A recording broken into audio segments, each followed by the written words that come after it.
10 Stoic Lessons to Keep Calm. A framework that allows one to respond to the difficulties and chaos of life with serenity rather than anxiety or unrest is provided by the teachings of Stoic thinkers such as Marcus Aurelius, Seneca, Epictetus, and others. The cultivation of profound inner serenity and the development of abilities for self-regulation that are useful to us in both good and bad times can be accomplished by adhering to logic-based principles. The goal is not to live a life that is detached and Vulcan-like, but rather to live one's life to the fullest while retaining composure through the application of wisdom and perspective. Number 10. Concentrate solely on the things that are within your power to influence. As Epictetus put it, we always have control over our thoughts, values, and acts. Nevertheless, we do not have control over the events that occur in the outside world. We can aim consistently in a wise direction, much like an archer would, but the conditions, such as the wind, will determine where the arrows land. Quickly remind yourself of the things that are under your control if you find yourself in a stressful circumstance. Invest all of your energy in those things by themselves. It is a waste of time and energy to be preoccupied with health problems, complicated relationships, or financial challenges, because doing so just results in additional distress. In this situation, you can decide to follow the directive of the Serenity Prayer, which is to change what you can and accept what you cannot. Number 9. Don't squander your energy on unwarranted anxiety and tension. Seneca used the analogy of an ant moving a grain of wheat to illustrate how we create our unhappiness by focusing on trivial and inconsequential issues. Whether it be a disrespectful comment made by another person or a slight nuisance, we tend to get worked up over it, turning even the smallest of things into mountains. When you find yourself in a state of distress, take a step back and ask yourself, is this worth sacrificing my tranquility? Should we be concerned about this inconsequential matter tomorrow? Maintain a good perspective on the things that deserve your mental focus.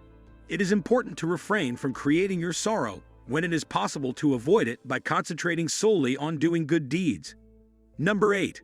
Make it a habit to practice mindfulness of the here and now. According to Marcus Aurelius, anxiety is caused by overly dwelling on regrets from the past or potential consequences for the future.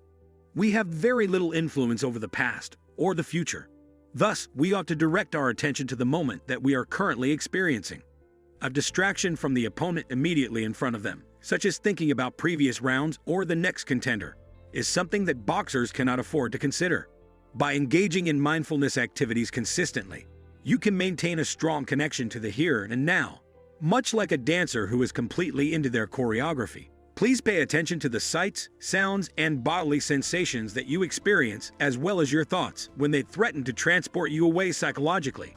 Engage in the activity or circumstance that is currently coming before you with complete awareness and presence. Number 7. Remain calm through the use of reasoned opinions.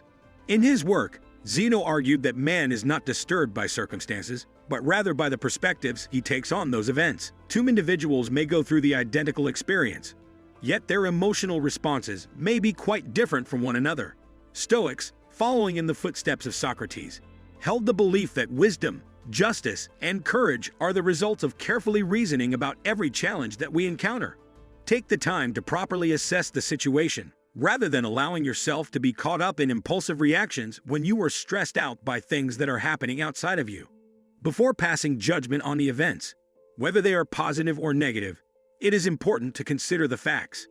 When our evaluations are guided by rationality, we can keep our composure. Number 6. Acknowledge the things that a person cannot alter. It is important to remember the metaphor of the dog and the moving cart. Or wrong. You can keep your inner peace by letting go of things that you are unable to control. Number 5. Consider obstacles to be opportunities instead. In the same way that mountain goats are made stronger by rocky terrain, they are also made more resilient by insurmountable obstacles.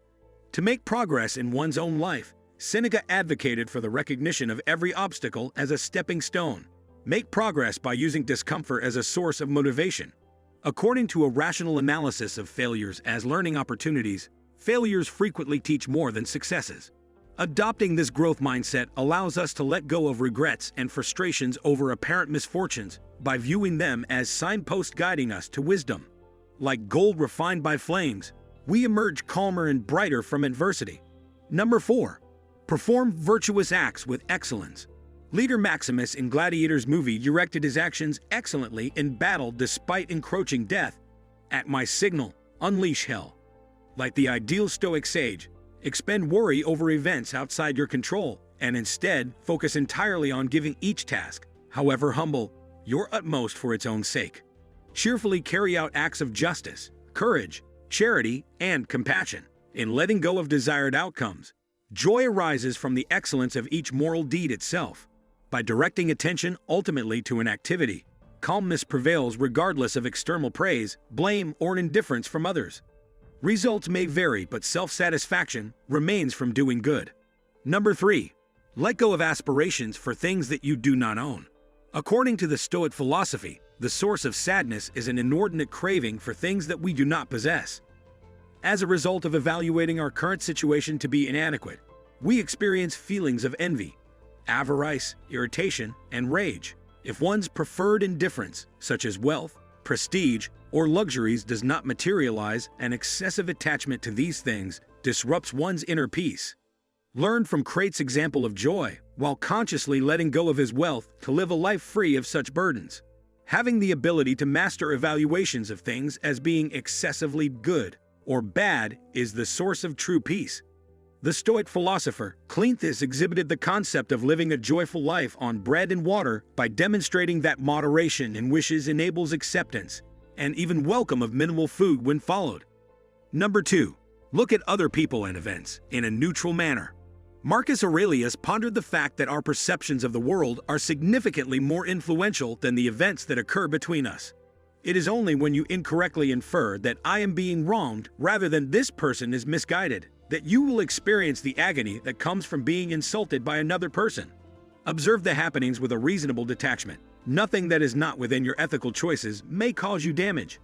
Epictetus proposed that when people are experiencing distress, it is frequently due to views that events shouldn't be this way, rather than the events themselves.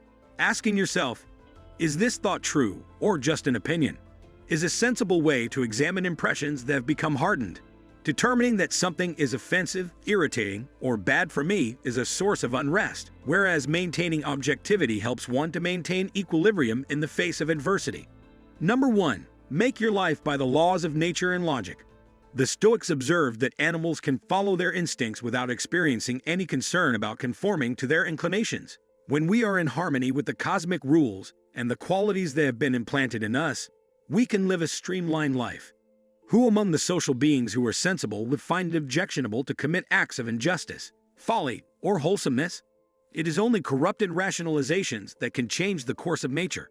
Like Socrates, Stoics placed a higher weight on the wisdom that was derived from logic than they did on instinct or emotion. Make it possible for reasonable deliberation to take precedence over bad judgments.